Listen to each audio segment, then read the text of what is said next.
The RIA principles. On the basis of what principles do we do regulatory impact assessments? Well, RIAs should be structured along certain indicators. Transparency, accountability, timing, scope, stakeholder involvement, consultation, uniform preparation, checks and balances, and assistance. These words will come back in coming days quite often because when I will be talking about the Dutch system or the recommendation from the OECD, it will always be about some aspects.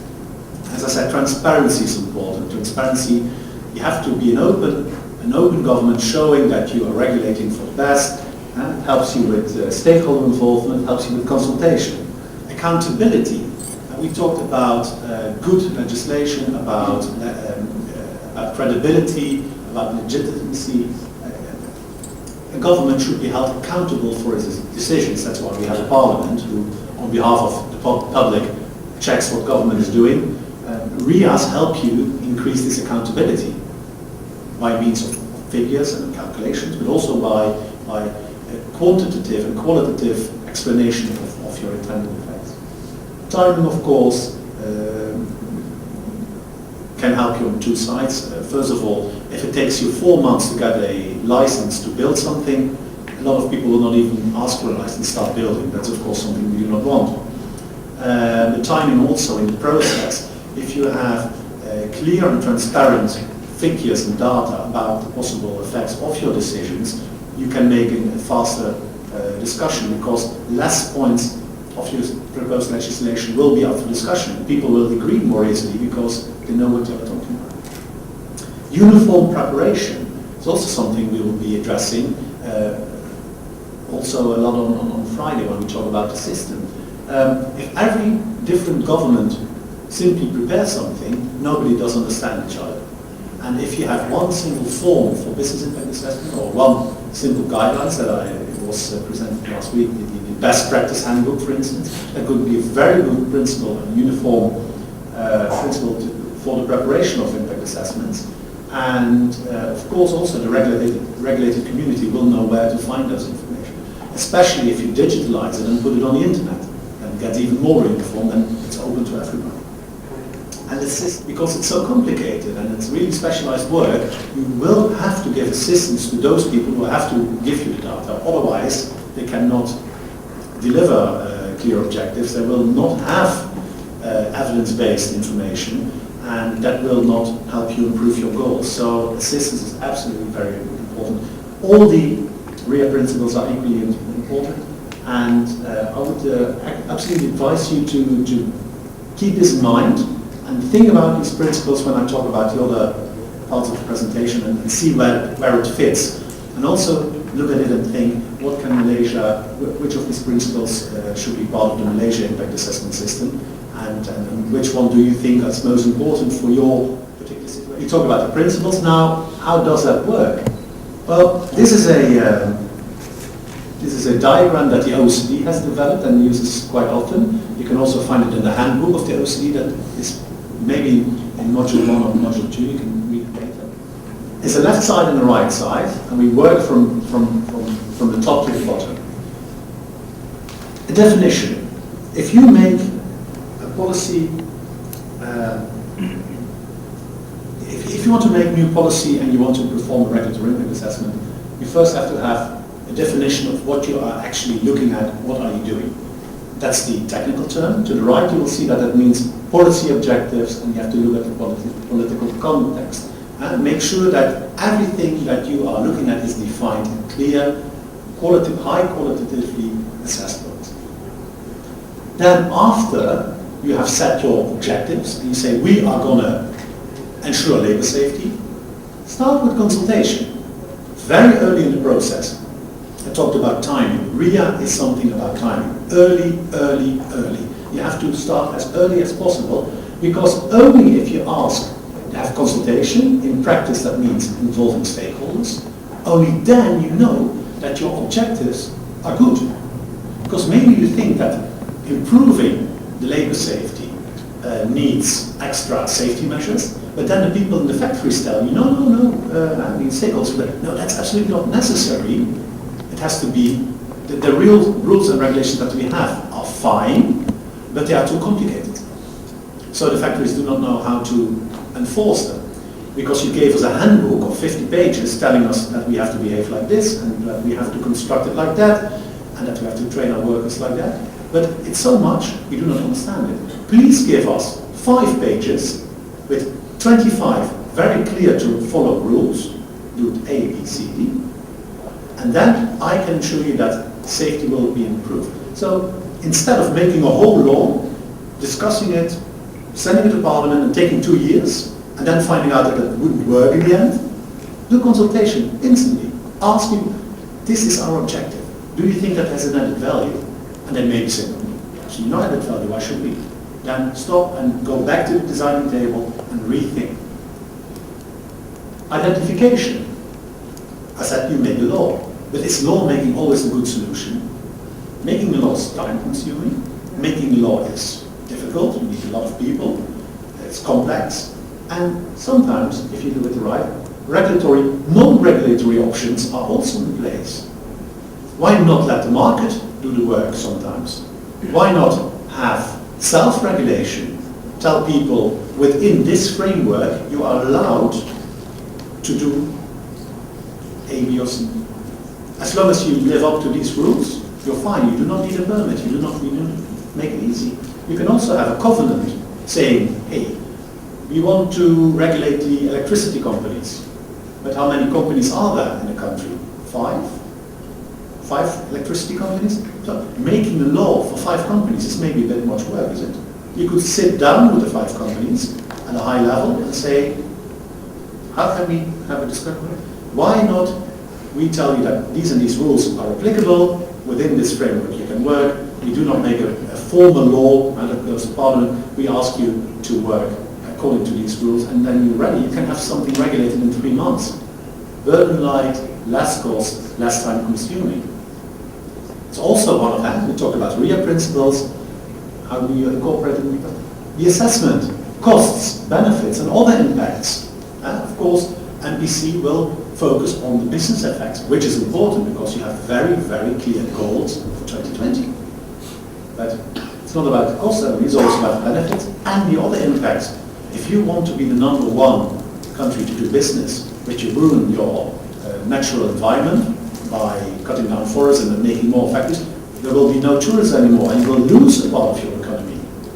Or, and as you've seen in Western Europe more and more, people will not buy products anymore that were produced harming the environment or that used child labor. And countries like China and India now have sometimes big difficulties because there are organizations saying these and these factories use child labor and you should not buy the products, and then the European public will not buy the products anymore. That's something very important to keep in mind. So assessment of all the effects. Selection. To the right, choose the best option. Of course, you could have the option that is best for the economy or for the business community, but you could also have a second best option that also safeguards the water quality or the air quality or social equality in the country. So that would then be the best option. It's not really a trade-off, but you have to look at alternatives and then choose the best option. And the design. When you do a regulatory impact assessment about proposed legislation, you can also already think about the design of the enforcement, the compliance and monitoring mechanisms. If you want to know for sure that the policy objectives you set are still working in a couple of years, and if you want to monitor the outcomes of your proposed legislation, whether you have achieved your goal, you should know at beforehand, at the point that you are designing a law, that you should incorporate compliance mechanisms or monitoring mechanisms, evaluation mechanisms for 2 years, because you cannot evaluate a law after 5 years if you haven't set a standard when you designed it. All sorts of things that you have to look at. As said, this is all very theoretical and very complex.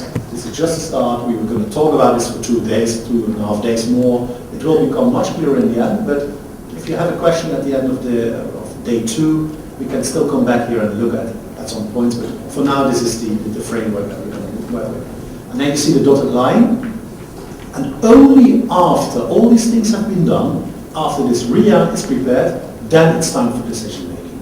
You cannot decide on any policy objectives before having done this. I talked about the principles, it's all part of the principles of RIA. This is necessary for good and balanced decision making, and only after you have done all these things, then you can start thinking about decisions. I'm going to ask, once we have this framework, how is it going to fit into the RIA process, into the policy making process? Well, you see two arrows. One arrow goes down, one goes up. It's an interlocking continuous system. Let's start at the top. You see the words information, analysis, and consultation. This all is part of the RIA. That's why it says RIA. And once you have done this RIA, collecting the information, doing your analysis, having the consultation, then you can go down, the arrow will go down, to the discussion, the agreement, decision, and the policy implementation. And first steps first, and then you go to the second step. And once you have done that, you can go up again, because it's an ongoing process, and see, is there additional information, is there additional analysis needed, additional consultation, and it goes down. It's a policy loop that continues and continues.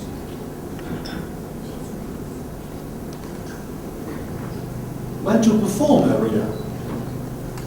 I said something about timing. Timing was one of the aspects of the RIA principles. Very, very important. A RIA is not intended to justify political choices already made by politicians, but the RIA aims at improving the decision-making process. And therefore, the RIA process has to start at the beginning of the regulation process, not after regulation has been written out. Very often, people make a decision, we need a new highway, and then they do a RIA to justify that. Yeah, it's all right, it's all right. No. You only can decide whether you need a new highway once you have done a RIA. And this is the thing we was talking about, the evaluation of 30 years. The countries had to learn that it's not all the way around. Not making a decision and then justifying it. It's about justified data, making evidence-based data, making a justified decision. So very important. It's not a tick-in-the-box exercise either. A lot of people say, oh, I have to do a RIA, I have to do a business impact assessment, and I have to say something like stakeholder involvement, consultation, check, put it in a law and send it to Parliament. That doesn't bring you anything. That's just filling in the boxes, making sure that the process has been carried out, but what's the effect? Nothing. So it's not a tick-in-the-box exercise. It only makes sense to carry out an analysis, an assessment of different alternatives, when RIA can still prevent the development and adoption of unnecessary new regulation. And now we go back. So in this case, here the decision is made. Here everything is still possible. So if you want to prevent the development and adoption of unnecessary regulation, you have to be at the top. First do your homework, first do the assessments, do the exercise, then make the decision. So the timing is very, very important. This analysis, I will talk about the principles. So what is the analysis about? An analysis identifies and defines the problem to be addressed. Have the definition, make your policy statement. Assess the need for intervention. Are we really here, is it really necessary that the government takes action? Is government intervention justified? So many people forget that doing nothing is a valid policy option. Sometimes it's better to leave the things that they are, even if it has some unintended effects, than trying to change the whole world because it has more unintended effects. So doing nothing, not making a law, can be a valid option. Certainly when something of an accident has happened, and politics, Parliament is asking for extra measures and extra safeguards, sometimes that's not even the best option. Take your time, assess, look at it, take a step back, have a different look, and then spell out the desired objectives. We saw when we had it about what does a RIA look like. The objectives are absolutely the principle. You need to start with that. If you do not know what you want to regulate, why should not again consult with the affected groups, analyze the options, considering the costs and the benefits, compare the options, recommend the policy option with the greatest net benefit. Net benefit, and we talked about what's the best policy option, and maybe we could take the second best option because it has a net benefit. Sometimes you have a trade-off and say, well, number one is the best, but some negative effects take net benefit. Communicate with the public. Communication, like consultation, is essential. If you want to regulate a community, be it business community or universities, it's always good to communicate to them what you expect from them. Make sure that once you have made decisions that they know that this is going to be decided, so they can still tell you pros and cons. Monitor and report the performance of regulation. If you think that you have done a good proposal, made a good proposal, and have done a good impact assessment, if you do not do monitoring, you will never know whether all the assumptions you had turn out to be true. You have to monitor, evaluate, make that whole policy cycle, go back again to the starting point and say, well, 2 years ago we thought this, we wanted to decide this, and we had a business impact assessment about it. And did this come through? Or we hear, because we communicate and we have consultations, that there are some negative effects that we didn't oversee, and we can still adjust it. So go back, monitor your own performance, and outline policy monitoring and evaluation. So when you do an analysis, make sure that the possibilities for monitoring are already included, so that in a couple of years you can